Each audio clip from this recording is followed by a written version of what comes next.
Uh, South Africa, South Africans, nani South Africa, si kuseLady Smith la, eLady Smith, njengoba benazi ukuthi sizohamba sifike eLady Smith ngenxa yesimo sikamfowethu ubuyela lo owatholakala kumthandazo lapha le eThekwini lapho kuhlala khona abafowethu laba abadla izidakamizwa.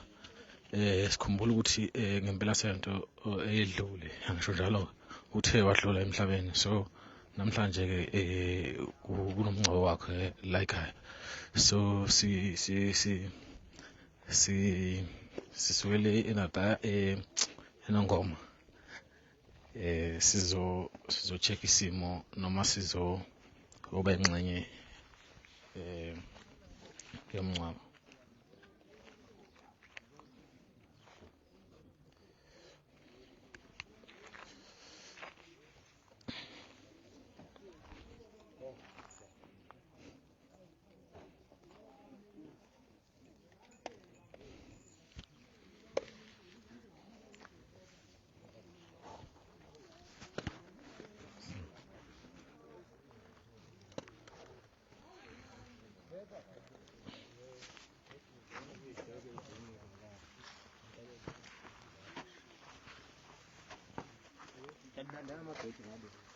akhona ngale mkhaya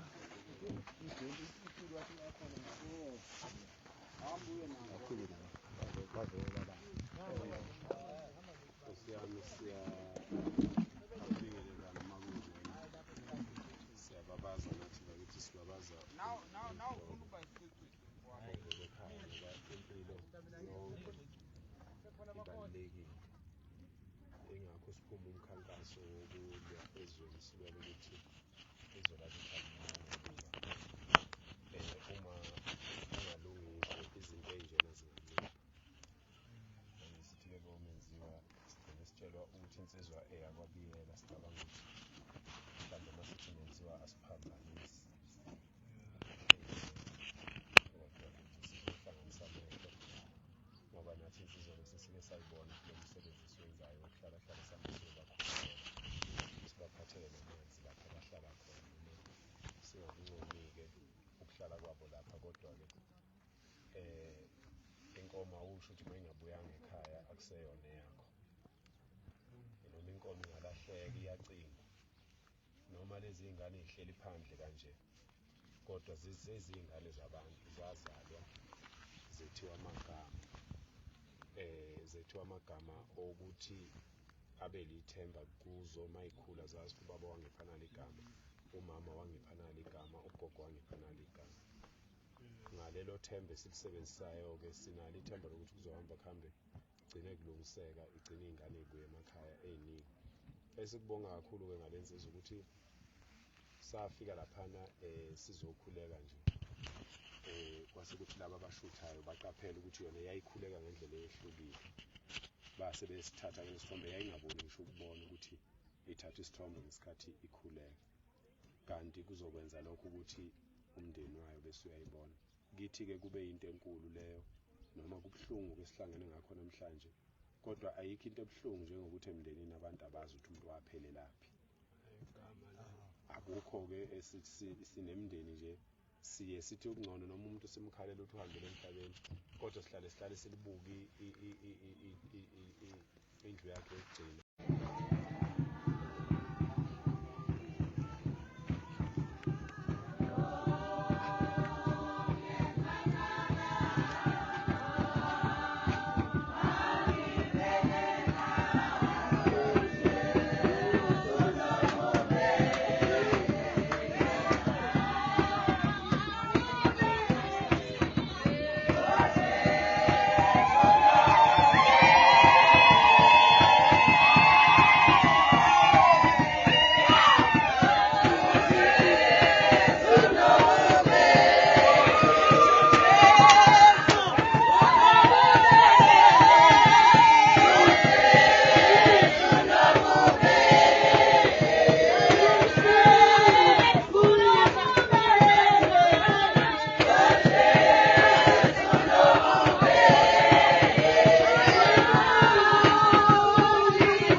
usefikile-ke ubaba uphakela umthakathi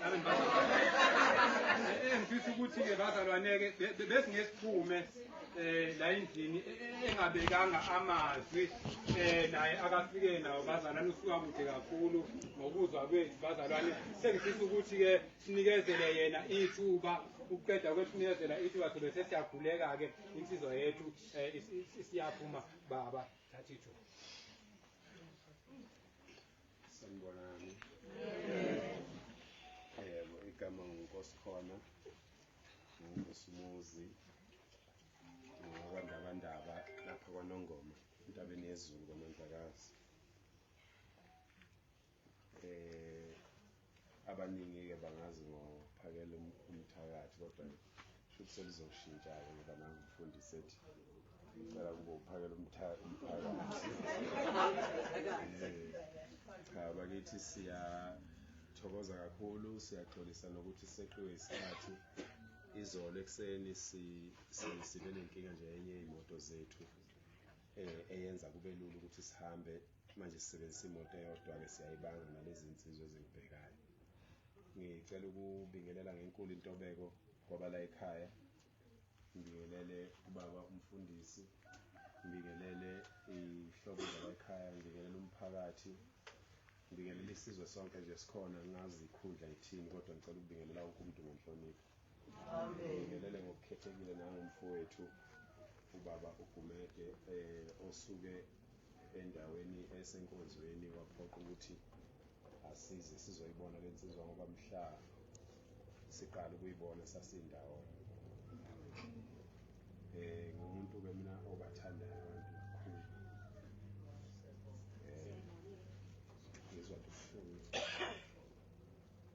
Ngizwa buhlungu kodwa futhi ngiyajabula ngoba mningi imindeni iy'ngane ey'lahlekayo lapha, abazali abayizala bazetha amagama bey'fisela okuhle ngey'mpilo zabo. Kwafika laba bantu laba abasizondayo abathandwa uhulumeni. Uhulumeni uyabathanda labantu ababulala ezingane. Njoba kiwe enkethweni nje baphumile amakhansela, baphumile omeya, bacela ukuvotelwa. Imali bazoyikhipha, imali yokuthutha abantu nemali yokuthenga ukudla ukuthi abantu baye bayovota. Kuqashwa amakhulu amathende ngey'nkulu iy'mali kodwa umphakathi uma udinga usizo usiza lokho. Mase kuvotiwe kwaqedwa abantu abasizakali. Kumanje unyaka we-12 lo ngisebenza udaba lwalaba bantu. 12 years insizwa nobunsizwa ikhona. Ilwela ukuvusa ubudoda ezweni. Ngoba uma kungavuka ubudoda ezweni yonke le nkinga esezweni ingaphela. Ngisho uhulumeni ngeke abaxhaphaze abantu makungathiwa eSouth Africa kuney'nsizwa eziwu-5 million ey'fana nophakela umthakathi. Ngeke aze abaxhaphaze uhulumeni. Mangathiwa nje amadoda athatha isinqumo sokudela iy'mpilo zawo. Nami nginey'ngane namakhosikazi, ngiyasatshiswa zonke izinto. Kodwa uma uyindoda ungafelanga izwe, uma ungafeli into emqoka, ungafeli ukuvikela iy'ngane zakho, uzofelani? Uzobulawa uphuthu, uqinye uphuthu lapho uthi uyadlala ukubamba ufe. Uyindoda ufele lokho, ufike kwabakini uthi wabulawa uphuthu. So sathatha isinqumo la sihambana nayo le nsizwa le nezinye iy'nsizwa ey'ningi ukuthi ake lezi y'ngane zinamagama nazo, zinomama, zangena usathane. Sathatha isinqumo sokuthi ngoba silwa lempi yabantu bokufika, ake sinikeze abantu isizathu sokuthi kungani silwa nabantu bokufika. Noma ubani ofuna isizathu sokuthi kungani silwa nabantu bokufika, nali ibhokisi. Akangalokhu nje buza thina, nali ibhokisi. Sona sizathu-ke lesi esenza silwe nabantu bokufika. Ngoba akekho umuntu wala kwaZulu ofisela ukuthi kufa abantu abancane niyibheke emphakathi lento inhloso yalaba bantu kuzobulala abantu abancane uma ubulala abantu abancane vele ubulala isizwe vele manje yikho ngithi nginesifiso uNkulunkulu ungilalele njengoba ngikhuluma nginesifiso sokuthi kungathi kungaba namadoda eSouth Africa esikhathini nje singango 2 years kusuka manje amadoda nje azofana noPhakelo Mthatha abe u5 million ukuze ezoke kwazi na ukuzakhela wawo uhulumeni ozokwazi ukusho into kufanele ishiwo ukhulume into kufanele uyikhulume ngaphandle kokuqalaza ukuthi ubani olalela ngoba sinenkinga yabaholi abathi mabefuna ukukhuluma into baqale beqalaza ukuthi ubani oseduzana kazi uzongizwa yini usibani bani mangisho lento asikwazi ukuba phakathi nendawo ngezwe lethu asikwazi ukuba phakathi nendawo ngezwe lethu uma ningaya lapha nabomama kunezingane no 13 years intombazana mina kuvele kube buhlungu kakhulu kimi ngoba nginengane na 14 lento ingane yayifaka kanye nje egazini sekuphelile usungakhuluma uze udele sizama ngawo wonke amandla njengoba sinama boot camps nayo yonke into ukuthi sizame ukuvimba nokubiyela izingane zethu kodwa uhulumeni njengoba ngisho ukuthi kuyovotwa nje bazoyikhipha imali kodwa thina sekuphela iminyaka senza lento yokulwa nokulwela iqiniso akekho sesekayo ngisho amaqembu esikuwo awafuni ukuseseka akekho umuntu osopolitiki ofuna ukuseka into esiyenzayo ngoba okwabo okwesikhashana bafuna nje ukuthi bedle imali okwesikhashana baqede besuke ehlalweni bese bekhuluma ngathi khona into ababezoyenza ukube abangayenza uma bephinde benike elinye ithuba kunama njoba kuzovotelwa amakhansela nje kuzovotelwa amakhansela angakazenze lutho abuyelile amanye abuyele ngenkani abe nayo imali yokuthenga abantu ukuthi abuyelele kuyohlala njengase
ngabe seyidlule emakhaya ngenxa yemikhuba lesiyenza esiye sicele ukuthi abazali ababangabafaki khona belabize lethina kakhulu ngoba sifike sibathethise phela basibancane sibathethise ngoba kungobalele ekhaya kuyohlala entabeni kodwa sifike sibathethisele ukuthi akathukuthele akhumbule ukuthi uma nginakwa umuntu ongangazi abakithi bona baphatheke kanjani uma umuntu ongangazi ephatheka kabi abakithi banjani siyanikhalela-ke ngane zakwethu kulimele thina njengabantu abangananga umfoka Dumede insizwe esibambisene nayo kakhulu ibizwa ngokuthi uhlelo mpilo angapho emzimkhulu yayikhona ngaleli langa nje sikhulekela le nsizwa yayikhona nayo kwakuyisabatha futhi njengoba kuyisabatha namhlanje ukuthi inkonzo yayo iyapheleliselwa ngoba nathi singabantu abalihloniphayo isabatha siyathola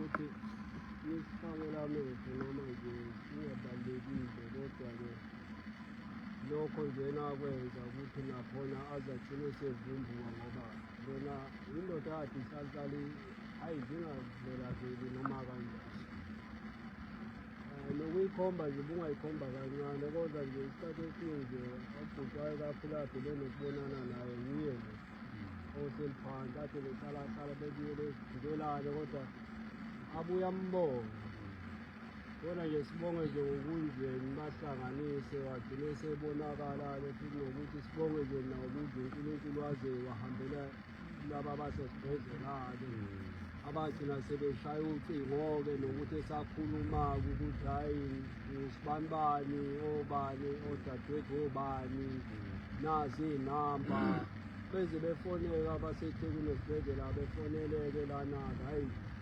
besuke-ke lana-ke bombona-ke esibhedlela leThekwini heyi babembona bethi odokotela bethi hhayi kona isazoshaya i-operation kodwa ngeke sahlala kakhulu kanti eyi nalo operation yebe samenza-ke ngoba kanayo hhayi kwagcina kwangabe kusafika lesikhathi dokotela ekunqumile-ke isikhathi 2 years-ke hhayi kwasheshe kwasingena ulinye ucingo ukuthi hhayi usehambile-ke kwakhe kwabongakala ukuthi-ke nangokubhuti umthuna kamlandile-ke impela-ke abafike bathwala kanzima le eThekwini ngoba bengenapasi eyi manje mase kufanele bomlanda lena eyi kwaze kwahwalala impela bekhona le kuliwa ngendaba yokuthi i-ID akani bathwala kanzima nje umuntu nje ngibabonga kakhulu yibo-ke nje obaba umthuni nomakoti-ke umfowabo-ke hayi impela bathwala kanzima impela-ke bemsusa le ngoba sekulula manje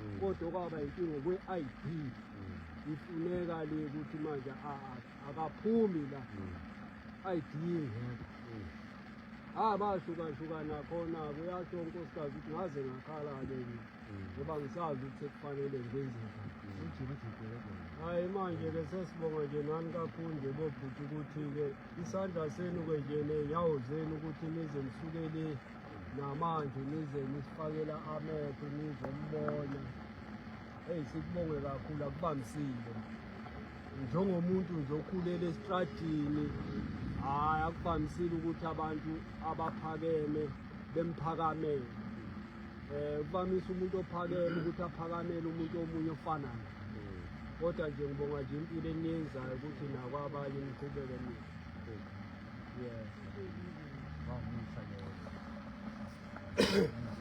siyabonga kakhulu akekho umuntu omncane bobaba phambi kaNkulunkulu empeleni bonke laba abavela ngathi bakhulu phambi kaNkulunkulu abalutho umuntu ubumuntu umphefumulo noma ngaba nemali engakanani mase kuphuma umphefumulo akayena umuntu kumuntu nje umphefumulo uma ngabe umuntu esenomphefumulo uwumuntu futhi umuntu uma enomphefumulo usuke esengalungiseka ungathola isimanga ukuthi lensizwa ngoba sizwanga ukuthi ayithandaza ithina ungathola ukuthi iyayicelela kuNkulunkulu ukuthi inkosi ngey'nsuku zokugcina cela ungikhumbule abantu abaningi abangalitholi lelo thuba lelo ngoba kuyamangaza manje kuyamangaza ukuthi ngenxa yezinto esinazo ey'thengwayo bese kuba khona ukubukelana phansi. Thina-ke njengensizwa nomnsizwa Development Foundation sizovusa lezo zinto ukuthi ubuntu yibo obudala kunazo zonke izinto. Ubuntu yibo obudala kunemali, ubuntu yibo obudala kunepolitiki, ubuntu yibo obudala kunazo zonke izinto lezi abantu asebenazo ezenza bebone ngathi abanye abantu abazona. Simise okuningi lensizwa nje le isesontweni ngoba sazi nazo ukuthi siyasabatha. Isesontweni enkonzweni kaJulayi yoziphuma ngomhla ka-2 August. Inqamule inkonzo yaphula umthetho wesonto yeze endaweni engahlanzekile ekubeni isesontweni. Kodwa uthe mfowethu ngeke uhambe wedwa, ngicela ukuphekezela ngoba sasindawonye silwa lento yalezi ngane. Sizoqhubeka futhi siyenze sisazophumela naphandle emphakathini sicela beselekelele ukuthi kwakhiwe indawo lapha abazohlengwa khona besuswe endaweni esedolobheni beyohlala endaweni remote engenagesi engena network engenalutho la khona bezoyithola khona ngoba bangabantu. Inkinga nje ukuthi bahaqwele ligciwane nabantu-ke futhi abangasiboni isidingo sokuthi abantu bokufika bahambe kulelizwe. Nasi-ke isizathu yiso-ke lesi sizathu asikho esinye othi nje akazi ukuthi kungani sithi abantu bokufika bahambe. Nasi-ke isizathu ilensizwa inkumbuthi impela ngoba manje babulele uzulu omningi kuba bekho nje ngabe bonke labantu abekho esibhedlela kunjalo. hayi lokho nje nami engibanyanyela bona okunye ngibanyanya kodwa ngibanyanyela lokho Sizokhuleka nokuyo Hello Mzansi, welcome to Mgosi waseMzansi. Abantu base-South Africa, they are really heartbroken ngidlule emhlabeni kwaThulane Biyela. uThulane Biyela engilesambona kuma-videos aphakela umthakathi ngalesikhathi lapha eThekwini athandazela labo bhuti bethu nalabo seswethu labahlala etradini labadlala idzakamiva. So uThulane was among those people mabamthandazela nje nabo umbona he was so emotional, he was even crying ngemva kokuthi uphakela umthakathi abathandazele lapha eThekwini wabuyela ekhaya kena uThulane wayohlala khona and so shile emhlabeni njengoba sibona bebamfihla namuhla kanti uphakela umthakathi he was there kuyosho nje ukuthi indlela nhle kuThulane Biyela because there are people who are confused asking ukuthi ngubani uThulane. I hope I have cleared ukuthi ungubani uThulane Biyela. Do comment your thoughts down in the comment section. Don't forget to hit the notification bell. May his soul rest in peace. Goodbye.